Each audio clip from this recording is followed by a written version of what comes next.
Murió Andreas y los grandes medios de comunicación, tan atentos a las payasadas de los políticos y de los famosos, no dijeron nada. Y curiosamente, el mismo día de su muerte, en ese mentidero gubernamental llamado Televisión Española, que derrocha de una manera tan descarada nuestro dinero, en pleno telediario del mediodía y como parte de las noticias culturales, ese mismo día se dijo textualmente que la Martirio había cambiado su juego de peinetas. Ese mismo día. Eso es, para los genios que dirigen aquel medio de comunicación, una noticia cultural. Nada de extraño tiene que la muerte de una persona como Andreas no significase nada para ellos. Y las páginas de los grandes diarios dedicadas a la cultura, que con tanta frecuencia nos dan noticia cumplida de pintores mamarracheros o de rockeros antisociales cargados de cocaína, que yo sepa, no tuvieron una palabra para glosar las ideas de un hombre como Andreas. Y es que las ideas fundamentales de Andreas iban a contrapelo de las tradicionales de esta sociedad. A lo mejor, no sé, el diario de Vitibudino, en la provincia de Salamanca o por ahí alguno, dijo algo, pero los grandes diarios no dijeron, que yo sepa, no dijeron nada, tan atentos a otras cosas. Yo me quedo pasmado viendo cómo la gran prensa en el mundo entero se ha dejado engañar o ha sido comprada por las grandes y tenebrosas autoridades que rigen este planeta para ignorar sistemáticamente todo aquello que pueda hacer despertar a la humanidad. No solo en esto, poquito, sino en muchas otras noticias en cuanto pueden hacer despertar a la humanidad a esta gran verdad de que nosotros somos una granja. Es bárbaro, te encontrarás con los militares como yo me los he encontrado. Científicos engreídos, militares abusadores y prepotentes, políticos mentirosos y rateros, y eclesiásticos fanáticos y fanatizantes eran 4 tipos de personas especialmente detestadas por él. Y sus ideas chocaban frontalmente con las defendidas por estos 4 estamentos de la sociedad. Sus ideas molestaban a los científicos porque cuestionaban algunos de sus postulados y sobre todo cuestionaban el servilismo y la gran traición que la megaciencia le ha hecho a la humanidad, al ponerse al servicio de la paranoia militar y belicista.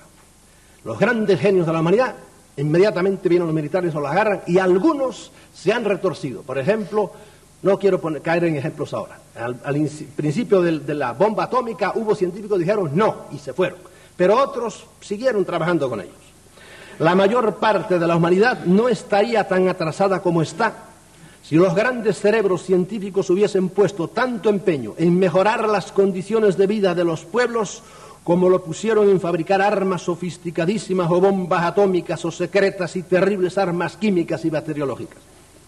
¿Cómo es posible que en un planeta con tan enormes océanos haya millones de personas que llevan una vida miserable por falta de agua?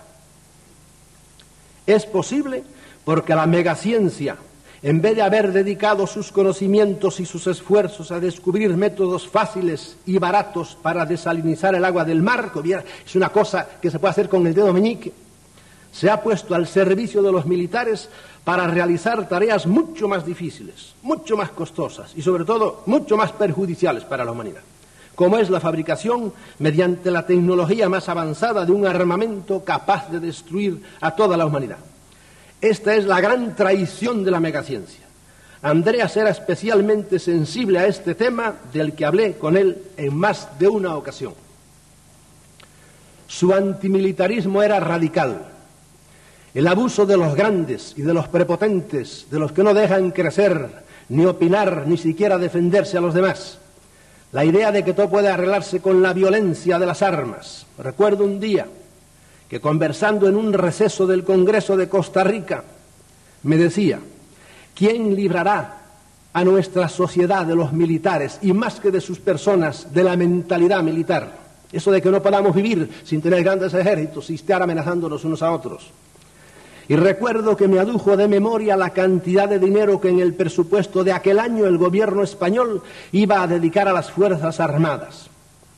¿Qué diría en la actualidad si supiese que la colaboración española para la fabricación del caza europeo es de 800.000 millones de pesetas. Usted no tiene idea de lo que es ese dinero.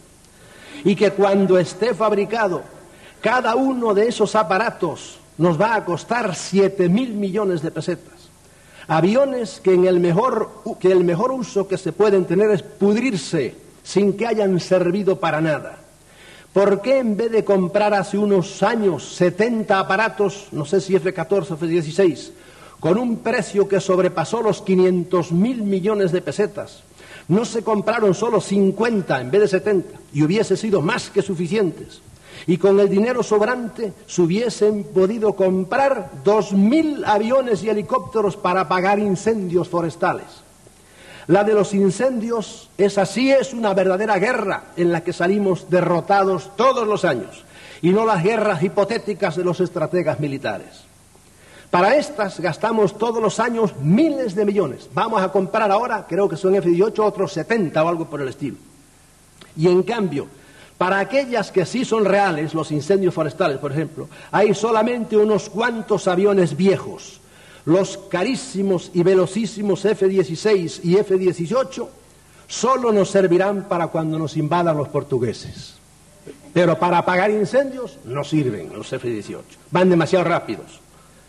Hoy, en nombre de Andreas, repito, aunque mi voz resuene en el desierto, ¿quién nos librará de la mentalidad militar? A la humanidad, no solo a nosotros. ¿Quién logrará que todo el dinero que en el presupuesto se dedica cada año a inútiles ejércitos se dedique a algo que sea realmente útil a la sociedad? Y decir que en el mundo entero, naciones que tienen un presupuesto misérrimo, la mitad del presupuesto es para lo militar. Andreas pensaba así, y lo decía, y lo escribía, y por eso era un escritor maldito. En cuanto a las creencias religiosas, Andreas era también radical. Creo que nuestra amistad se originó con nuestra coincidencia en esto. Para él, respetando la libertad de cada persona a creer en lo que quisiera, la mayoría de las creencias religiosas eran un arnés para la inteligencia, y sobre todo aquellas que se refieren al más allá.